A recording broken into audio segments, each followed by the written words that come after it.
going on YouTube, what's going on. So today we're talking about something that if you guys have an LOI, you probably most definitely know exactly what I'm going to show you. One of the huge problems with this Duramax, or this generation Duramax at least, is going to be this thing right here. So this is a turbo mouthpiece, and you know, it doesn't look like anything too crazy, nothing special, but if you guys have seen the stock mouthpiece on these things, they're plastic, they're kind of garbage, and they are super restrictive, which this one is most definitely not restrictive. Now, most people are going to go with an S&B option. Now, the S&B option is insanely expensive for what it is. It's like almost $200, and you can almost buy an entire cold air intake for that much money. But this thing, Amazon special, this thing costed me literally like $54, and I'm hoping it's going to do the job until I get an entire HSP or a WC fab intake kit, which is going to come with a new one of these, and it's going to come with the entire hose and the cone filter, you know, etc, etc. All right, so it's going to be kind of hard to see in here because it is a little bit dark, but no big deal. This is our stock intake, stock air box. We have everything completely stock on here. We have the Y bridge and cold side pipe, but that's about it. Nothing else is actually done to this truck. So, well, besides it has grade C gaskets and ARP head studs, which is good. So the head gaskets were done on this truck, and it's a super low mileage truck on top of that. So realistically, besides the radiator, this is one of the only restriction points here. And this is our stock turbo inlet. I'm pretty much gonna pull this thing off, show you guys why it's insanely restrictive, and then we're gonna put the new one in. Hopefully that's gonna go well, and then on top of that, potentially gonna find a way to make our own custom CCV reroute for just a little bit till we go and buy the PPE stuff. But until then, I'm not totally sure, because I do not want to put this back into my clean intake once it is out. So I'm probably not going to record taking this out, but realistically, all you have to do is take this clamp off. You're going to pull your intake completely out.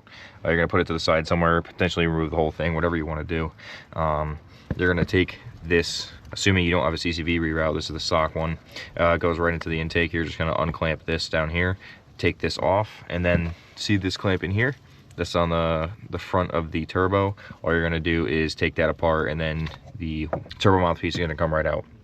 And then we're gonna look at it, and then we're gonna put the new one right up in there. So I'll let you guys know how it goes as soon as we're done here. All right, so a little update. We got, I would say, a decent amount done. It took me about half a second, but hose clamp on the airbox side of things, and then hose clamp on the turbo inlet side of things. Whole piece comes right out. Makes life insanely easy. And yeah, now all we gotta do is remove this CCV reroute and undo this, and we're on the home stretch, really. All right, so another update here. We have gotten halfway to the, we've gotten to the halfway point. We got our CCV off and our turbo inlet off completely. Our turbo looks absolutely primo, and man, does it spin. I can't tell if this is aftermarket or not, but this turbo sounds and performs absolutely insane. I had an LOI turbo on my LBZ, and it did not act the way this one acts when you're driving the truck, and it also spins much freer than my last one did. And they're both low mile LOI turbos, so not so sure what's going on there. Could be aftermarket, could not be. I can't say anything for sure, but it definitely spins like crazy, and it is much cleaner than the turbo itself, so who actually knows. But also the compressor side, or the hot side of the turbo, could have a wheel change and not the front. I have no idea personally, so it's not an obvious upgrade in the compressor side of things, but you know, nonetheless, we're gonna move on to showing you guys exactly why you don't want your CCV into your intake. Also, so many of these turbos and trucks have this issue. So you tell me what looks different here. Okay, so very open, very clean, very, you could put your whole fist through this entire unit and you'd never have an issue. But over here we have like all of this plastic. I don't know what the GM engineers were really doing, or I don't know if it was Isuzu themselves that designed this, who actually knows. But regardless, it's horrible. Just look at the difference here. This is what an LBZ intake looks like, and this is the LOI. Now this is not an LBZ intake, it is made for the LOI, but it is much larger and it's the exact same shape. Or the LBZ, it actually pushes it farther and then your intake looks dumb, but you know, that's besides the point. Also, we have the CCV insert here, and you can see that that is just absolutely soaked with oil, and you can see all in here, this is also soaked with oil, and you can see the turbo actually pulling in. I don't know if the camera's gonna pick this up, but you can see where the turbo is actually pulling in all of this oil and just reaming it into itself.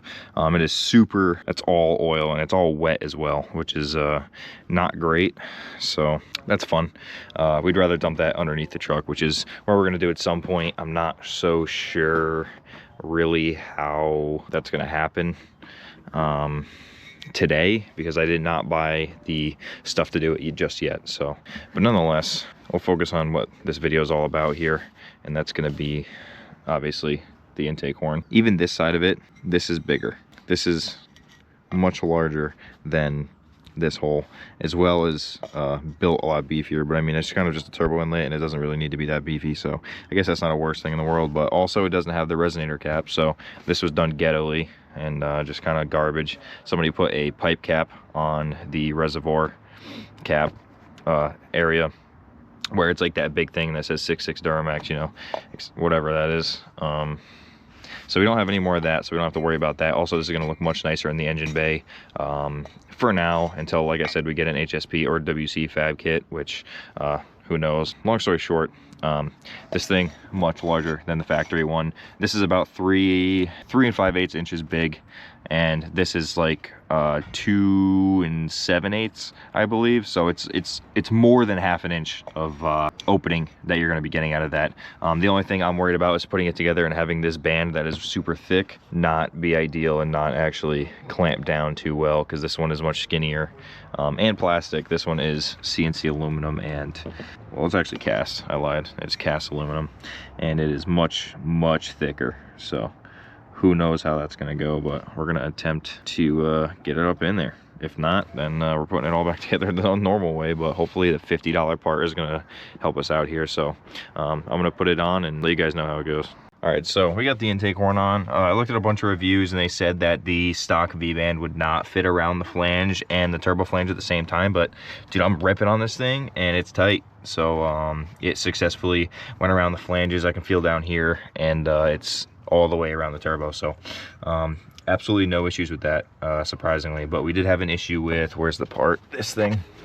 So what this is a little piece that sits on your injector hoses down here, your hard lines, your injector hard lines, and it like, it's for the wiring harness to like not bolt to, but like it has little splines that it sits on, and yeah, it just was completely stopping this from going in there. And I thought it was AC lines over here that was giving me a problem, and turns out the entire time it was this. So I wasted a bunch of time doing it, but no big deal. It definitely looks decent in the engine bay.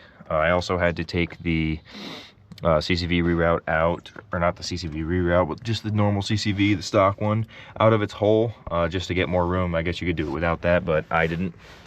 But yeah, man, so now we're pretty much going to be putting the intake back on and the CCV pipe back on, and I guess I'm going to figure out what I'm going to do to reroute it, because I want it out of the intake. I don't want it in the intake anymore, so I'm just going to find out what to do with it. But I'm just going to order the CCV reroute kit at some point, but yeah, I don't know when. But for now, I'm just going to button this thing up, and then we'll take a look at it afterwards. All right, so I have one more thing to show you guys about the CCV pipe, the crankcase ventilation.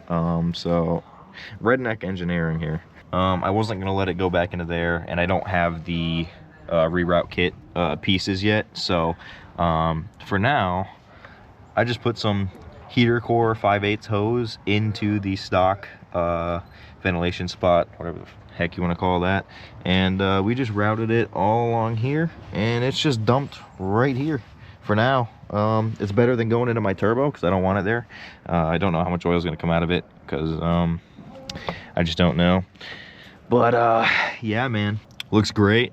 Not really, but it's going to stop oil from collecting in our brand new turbo mouthpiece. So that's better than nothing. So for now, that's how it's going to be. And then eventually, if I really care enough, I'll put a barbed fitting, which I probably won't because I'm probably just gonna order the crankcase reroute here shortly. But for now, like the next couple days, literally, I'm just gonna have it there. Worst comes to worst, I just put this thing down there until I get the CCV reroute. So that's gonna be pretty tits. But for now, we're going to be putting the intake back on. We're gonna start the truck and make sure everything's all good and fine. All right, so it's completely together. It looks, you know, it's not super noticeable with the stock intake. It kind of looks retarded, but looks better than nothing, right? And you also know that you have the peace of mind that your LOI Duramax is not going to overheat anymore due to the turbo inlet, because the turbo inlet is absolutely massive and you know, it moves all the air it needs to move. So have things in there. We got the intake put together. Our reroute is headed right over to there. So now I guess we're just gonna start the truck and make sure everything's good and sounding right. I mean, all we did was change a physical part, but I mean, it's, you know, you're in there touching a lot of wires, touching a lot of the wiring harness, moving it around, so.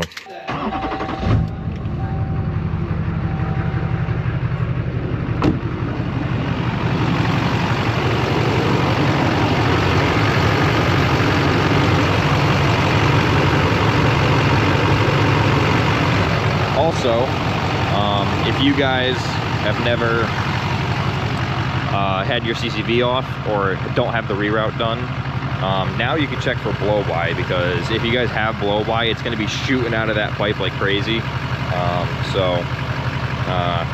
I guess I'm going to do it.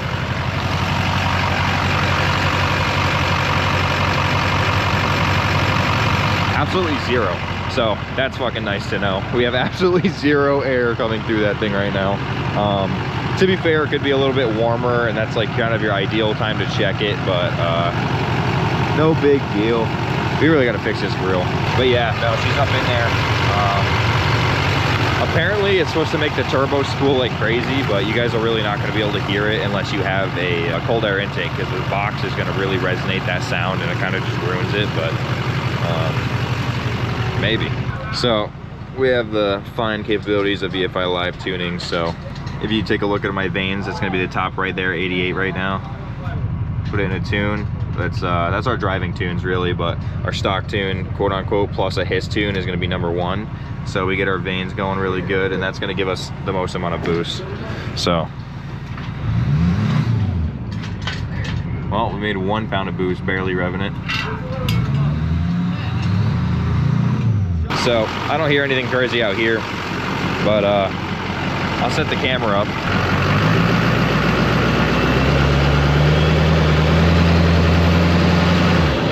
So I have zero idea if you guys heard any turbo on that, but yeah, no.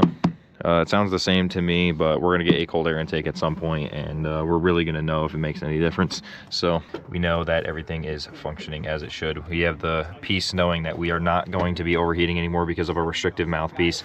And on top of that, we have no more oil going into our turbo mouthpiece, which is even better. So that upgrade did so many things that are so worthwhile. There's probably also going to be a video on the crankcase reroute, because some people don't know how to do it, and it's really not a big job. So I'm going to be showing people how to do that as well. So if you guys want to see that, just look forward in the future. But for now, I think we are all set with this video. So if you guys want to follow this build at all, the Don.87 on every single social media, Snapchat Don.Eldridge is exactly like my YouTube name. So if you guys don't know how to spell it, there it is. That's if you guys want to see every single day me posting on my public story of what I'm doing in this truck.